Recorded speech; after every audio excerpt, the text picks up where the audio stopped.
인류 최초로 달 남극에 우주선을 보내더니 이번엔 태양에 위성을 쏘아 올리고 2025년엔 유인 달 착륙 계획까지 조용했던 우주가 연일 이벤트로 들썩이고 있는데요.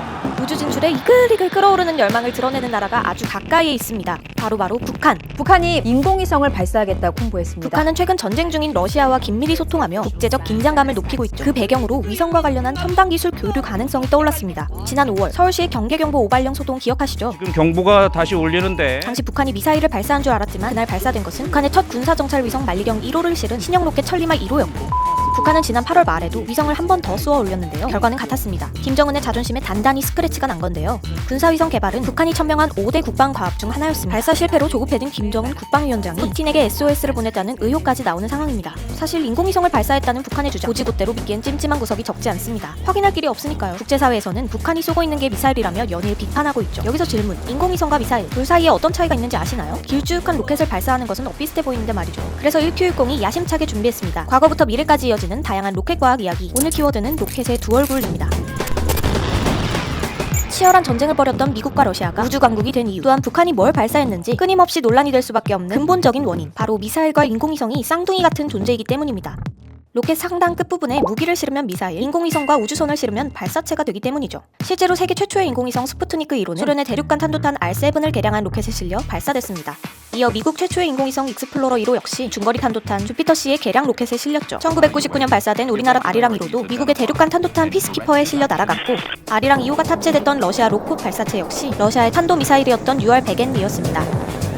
이렇듯 쌍둥이 혹은 동전의 양면 같은 미사일과 인공위성이지만 자세히 들여다보면 차이는 있습니다. 미사일과 인공위성을 구분하는 방법 중 하나는 바로 어떤 연료를 사용했는가인데요. 이 부분을 이해하려면 로켓의 두 가지 원리를 짚고 넘어가야 합니다. 로켓 연료가 한 방향으로 빠르게 분출되면 거대한 로켓은 중력을 이겨내고 하늘로 솟구치게 되는데요. 힘을 가하면 반대 방향으로 같은 크기의 힘을 돌려주게 된다는 뉴턴의 작용-반작용의 법칙입니다. 이는 우주 공간에서도 적용됩니다. 이번엔 운동량 보존의 법칙. 외부의 영향만 없다면 운동량은 늘 일정하게 유지된다는 물리 법칙인데요. 우주 천문학에서 가장 중요한 물리 개념입니다. 공기와 마찰이 없는 우주 공간에서도 로켓이 계속 앞으로 나아갈 수 있는 이유입니다. 자, 이렇게만 안다고 로켓을 쏘아 올릴 수 있다면 남한이든 북한이든 금방 인공위성을 쏘아 올렸겠죠? 가장 중요한 게 하나 남아있습니다. 바로 로켓 방정식. 러시아 천재과학자 콘스탄틴 치올콥스키가 직접 로켓 디자인까지 만들어가며 우주여행의 가능성을 최초로 계산해낸 것이 바로 로켓 방정식입니다. 연료를 태우면 얼마만큼의 추진력을 얻을 수 있는지 알 수 있게 된 건데요. 이 덕분에 치올콥스키는 오늘날 로켓의 아버지이자 우주비행의 아버지로 불리며 달 뒷면에 이름까지 새겨넣었죠. 달 뒷면 큰 크레이터 이름이 바로 치올콥스키.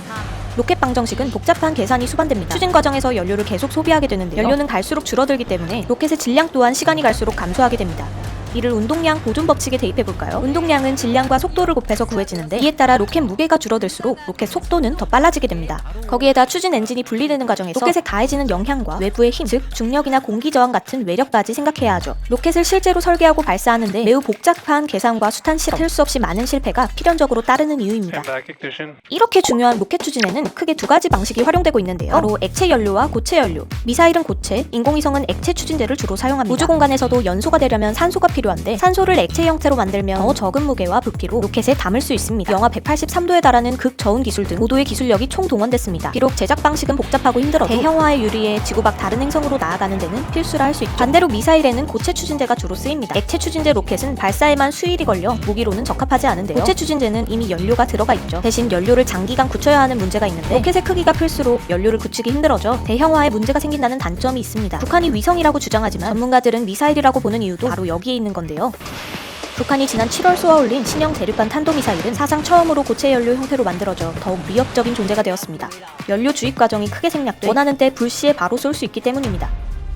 물론 이건 어디까지나 현재의 연료기술 수준을 바탕으로 한 분류법입니다. 학자들이 연구하고 있는 로켓 연료 기술이 현실화되면 이런 구분법은 무의미해질 수 있는데요. 액체냐 고체냐가 아닌 제3의 연료 추진제, 바로 이온 로켓과 광자 로켓 얘기입니다. 이온 로켓은 제논, 아르곤 같은 기체를 추진제로 하여 전기적 특성을 띤 플라즈마 상태, 즉 이온으로 만든 뒤 강한 전기장으로 가속시켜 분출하는 방식인데요. 우리가 SF 영화에서 많이 봤던 우주선 엔진의 푸른 불꽃의 배경이 된 게 바로 이온 로켓입니다. 액체나 고체 연료에 비해 추진 화력이 크게 떨어져 현재는 우주 공간, 소형 우주선에서만 제한적으로 활용 중인데요. 2003년 일본이 소행성 탐사선 하야부사에 이온 엔진을 세계 최초로 운영한 바 있죠. 아주 적은 연료량으로도 연소 수명이 무려 5년 정도로 60억 킬로미터를 왕복하는 데 성공해 지구에 귀환한 우주 비행체 중 최장거리 항해 기록으로 기네스북에 올라 있습니다.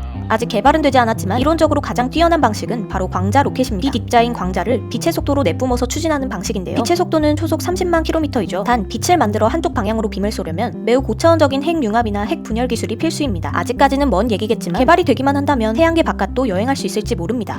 사실 미사일과 인공위성 발사체를 구분짓는 가장 명확한 기준은 바로 목적일 겁니다. 이는 궤도의 차이로 설명할 수 있는데요. 인공위성 로켓은 수직으로 세워져 발사됩니다. 그리고 대부분 적도 방향으로 날아가는데요. 초속 456m로 자전하는 지구의 원심력을 최대한 활용해 가속력을 얻기 위함입니다. 하지만 미사일은 발사 시기와 방향은 중요하지 않습니다.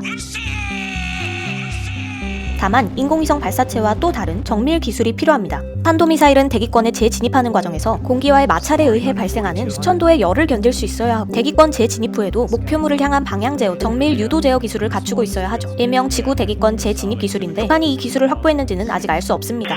관측위성 광명성 4호 북한은 과거부터 꾸준히 인공위성 발사 실험을 해왔지만 모두 추락했고 유일하게 궤도에 오른 광명성 4호 역시 교신에 실패하는 등 단 한 번도 성공한 적이 없습니다. 오히려 수십 차례 발사 테스트를 하는 과정에서 장거리 로켓 발사 능력을 고도화했고 다양한 핵폭탄 실험에도 성공했죠. 북한이 전술핵 잠수함을 건조했다며 진수식을 진행했습니다. 결국 북한이 자꾸 인공위성이라는데 국제사회는 1도 믿지 않는 이유는 북한의 의도를 의심할 수밖에 없기 때문입니다.